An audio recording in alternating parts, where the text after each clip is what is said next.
Okay, so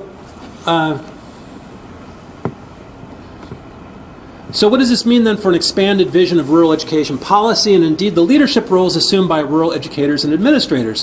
First, it means that the vision should go well beyond the more conventionally defined boundaries of schooling and educational and include the ways in which schools represent a critical part of rural community economic development, social well-being, and community sustainability.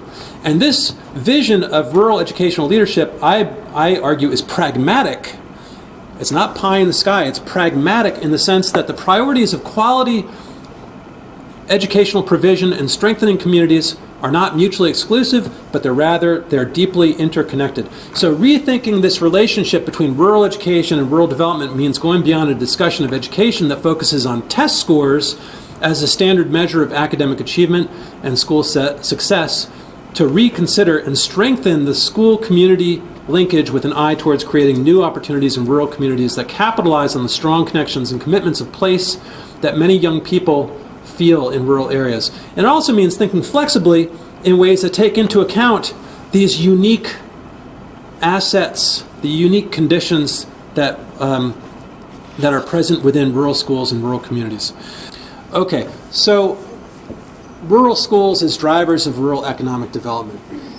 Educational attainment without economic opportunity is likely to result in the outmigration of a rural community's best and brightest.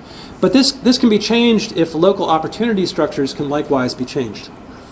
By providing skills and education to cohorts of young people, schools help to create a competitive workforce that represents a strong asset to local business. Further, a strong school is an important community asset that reflects not only the residential decision-making of households with children, but also where employers choose to locate.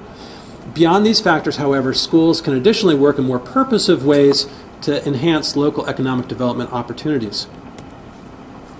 School community partnerships, for example, can integrate academic and vocational education in numerous ways through service learning, building collaborations with local businesses through job shadowing, mentoring, and school-to-work programs, and apprenticeship opportunities. And this can accomplish several goals at once, I think. First of all, it strengthens the formal and informal ties between local educational, business, and social service institutions, enhancing coordination and communication. And this enables educators to gain clear ideas regarding workforce and post-secondary training opportunities for young people, as well as the skills and knowledge in demand for these positions.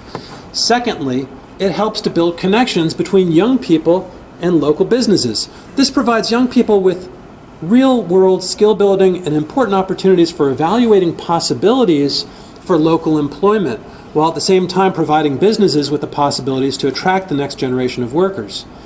Some might see school-to-work system benefiting only the individual student and the potential employer, but the ultimate success of school-to-work partnerships might be in connecting students to their community and future work by giving them a better understanding of the rural place in which they live, the opportunities that are there, and where they may someday work. Young people also represent a critical, though often overlooked, asset in community development and community building. And this is ironic to me, given that it is young people who arguably have the greatest stake in the future of their communities. Schools can enhance student voice, agency, and participation through educational and administrative practices that work strategically to create new opportunities, norms and structures that enable young people to become both partners and collaborators in school and community change. Place-based education, while not necessarily specifically oriented towards community or local economic development, can nonetheless have development outcomes. So I've written elsewhere, for example, about rural place-based initiatives. Projects like this occur in schools across rural America, yet for the most part go unnoticed, much to the disadvantage of the broader knowledge base regarding school-based educational initiatives that dovetail in a variety of ways with local rural development efforts. So rural school engagement and community development is not simply a matter of retaining young people within rural places, keeping them on the farm, and stemming rural outmigration, but rather the goal is to strengthen and support local economies while providing young people with new and perhaps unanticipated imaginations for adult life within their home rural communities or a community like it. a future local life that at the same time does not preclude and in fact may even encourage an extended period of living experience outside the home place.